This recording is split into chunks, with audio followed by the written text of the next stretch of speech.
हरे कृष्णा। आज मैं कहानी सुनाने वाला हूँ एक ऐसे शिष्य की जो गुरु के प्रति निष्ठावान है।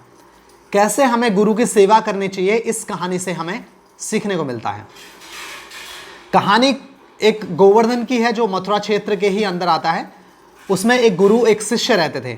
गुरु बहुत ही वृद्ध थे, वो अपने नित्य कर्म भी खुद से नहीं कर पाते थे बिना शिष्य के सहारे के। नित्य कर्म हो, प्रसाद पाना हो, कहीं जाना हो, तो वो शिष्य के बगैर एक कदम भी नहीं चल पाते थे।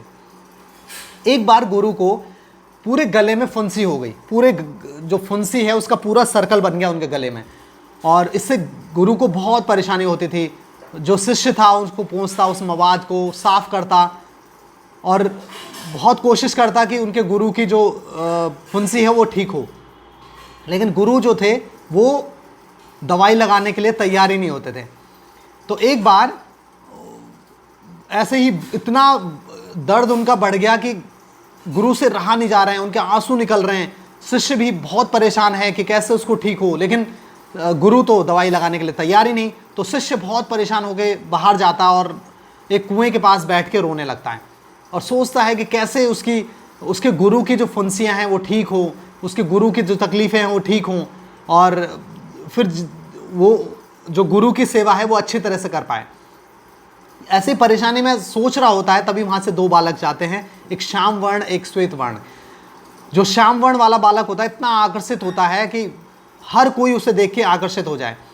वो कंधे पे हाथ रख के शिष्य के पूछता है कि बाबा बाबा आपको क्या परेशानी है। शिष्य कहता है कि मेरे गुरु के पूरे गले में फुंसी हो गई है और गुरु मेरे दवाई नहीं लगाने देते हैं उसको। तो अब समझ में नहीं आता कि उनकी परेशानी कैसे दूर करूं। मुझसे उनका दर्द देखा नहीं जाता है, कैसे उनको दवाई लगाऊं, उसको ठीक करूं, मुझे समझ में नहीं आ रहा।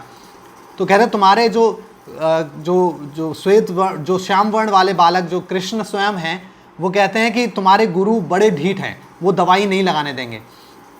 आप ये पानी लेके जाओ, इस पानी को जब आप मालिश करोगे शरीर पे, तब इस जो पानी है उसका लेप लगा देना उनके सोते समय, और सुबह उनका ये ठीक हो जाएगा। तो फिर शिष्य उस पानी को लेके आते हैं। रात में जब मालिश कर रहे होते हैं गुरु के शरीर की, उस टाइम पे हल्का सा पानी वो उनके गले पे लगा देते हैं, पूरे गले में। अगली सुबह जब गुरु उठते हैं तो देखते हैं कि मेरा कंठमाल जो है वो कहाँ गया। तो बहुत गुस्सा होता है, शिष्य को बुलाते, तुमने क्या किया, मेरा कंठमाल कहाँ चला गया, मेरा कंठमाल वापस लेके आओ। शिष्य बड़ा परेशान कि मैंने तो इनका कंठमाल ठीक भी कर दिया, तब भी गुरु परेशान है कि मेरा कंठमाल क्यों तुम लेके चले गए, ठीक क्यों किया।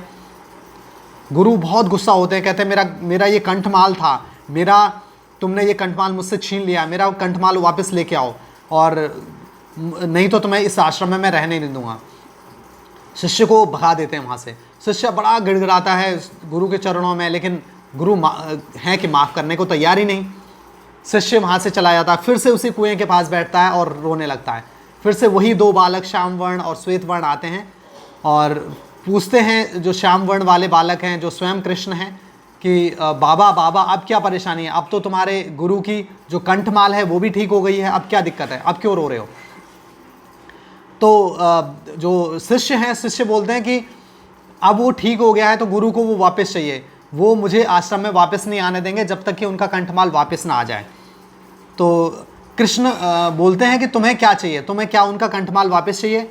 एक तरफ उनका कंठमाल है और दूसरा तुम्हारा उनका उस आश्रम में प्रवेश पाना, तो तुम्हें क्या चाहिए, उनका कंठमाल वापस चाहिए। तो बहुत सोचने के बाद शिष्य बोलता है कि हाँ मुझे उनका कंठमाल वापस दे दीजिए। तो कृष्ण कहते हैं कि तुम कैसे शिष्य हो कि तुम्हें अपने गुरु की जो दर्द है वो तुम कैसे देख पाओगे उनका दर्द। तो शिष्य बोलता है मैं उनका दर्द तो देख सकता हूँ, लेकिन बाकी जो सेवाएं हैं वो बहुत वृद्ध हो गए हैं। बाकी सेवाएं, उनको प्रसाद पवाना, उनको कहीं लेके जाना, उनका नित्य कर्म करवाना, वो कौन करवाएगा, मेरे अलावा उनका कोई नहीं है, और वो इतने वृद्ध हो चुके हैं कि अपने आप कुछ नहीं कर सकते हैं। तो आप एक काम करिए, आप ये कंठमाल मुझे उनका वापस करवा दीजिए, और जिससे कि मैं उनकी सेवा फिर से कर पाऊँ। भगवान फिर से वो एक पानी देते हैं और बोलते हैं कि ठीक है इसको लगा देना, उनका कंठमाल वापस आ जाएगा। वो शिष्य वैसा ही करता है और अगले दिन उनका गुरु का जो कंठमाल है वो वापस आ जाता है। जो गुरु है बड़े खुश होते हैं, शिष्य को बहुत बहुत आशीर्वाद देते हैं कि तुमने मेरा कंठमाल वापस ला दिया, तुमने मेरे को पाप होने से बचा दिया।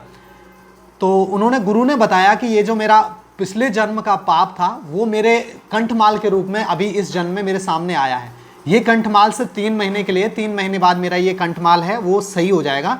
तो जो पाप मैंने पिछले जन्म में किए थे वो तो मुझे भोगने ही पड़ेंगे इस जन्म में। तो यहाँ पे ये दिखाया जाता है कि बेसिकली गुरु की सेवा शिष्य को किस प्रकार करनी चाहिए। यहाँ पे जो गुरु को दर्द देने के बाद भी जो बाकी सेवाएं हैं वो गुरु नहीं कर पाएंगे, इस वजह से गुरु को वो दर्द शिष्य देता है और बाकी सेवाएं ग्रहण करता है। यहाँ पे हमें ये सीखना चाहिए कि गुरु के अनुकूल ही हमें सेवा करनी चाहिए। अगर किसी गुरु को शुगर है और गुरु चाहता है कि उसको मिठाई खाने को मिले और गुरु उसको मिठाई ला के दे देता है, तो उसका शुगर 2 मिनट के लिए तो खुशी मिलेगी गुरु को, लेकिन उसका जो शुगर है वो बढ़ जाएगा, उसको बाद में गुरु को परेशानी होगी। यहाँ पर शिष्य को ये करना चाहिए कि उसको गुरु को मिठाई ना देके दवाई देके उसका शुगर लेवल ठीक करें। ये होता है अनुकूल। हमें गुरु के अनुकूल ही सेवा करनी चाहिए, रोचनामा वाली सेवा हमें नहीं करनी चाहिए। जो गुरु को रुचिकर हो वो सेवा हमें नहीं करनी है, जो गुरु के हितकारी हो वो सेवा हमें गुरु के लिए करनी चाहिए। इस कहानी से हमें यही शिक्षा मिलती है। हरे कृष्णा।